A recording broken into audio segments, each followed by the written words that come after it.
পুরনো দিনের একটা রেসিপি আজ আমি করলাম। এটা আমার মা খুবই করতো, আজকে আমি করলাম, তাই তোমাদের সাথে শেয়ার করলাম। চলো, এটা করেছি আম মাখা। প্রথমে আমি 3খানা আম নিয়েছি, তোমরা যেমন খাবে তেমন আম নেবে। নিয়ে কুকারে এখানে 3 থেকে 4টে সিটি দিয়ে দিয়েছি। এবার আমটাকে ঠান্ডা করে ভালোভাবে ছাড়িয়ে নেব। এটা খেতে বেশ ভালো হয়। এই দেখো, প্রত্যেকটা আম এরকম ভালোভাবে আঁশটা ছাড়িয়ে নিয়েছি।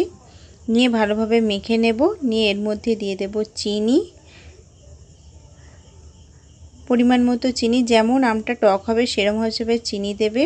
তার সাথে দিয়ে দিয়েছি একটু সর্ষের তেল, নুন, আর দেব কাঁচা লঙ্কা। যেমন ঝাল খাবে সেরকমই দেবে। টক ঝাল মিষ্টি এরকম টেস্টটা হবে। বেশ খেতে অসাধারণ হয়েছিল। তোমাদের যদি ভালো লেগে থাকে অবশ্যই কমেন্ট করবে।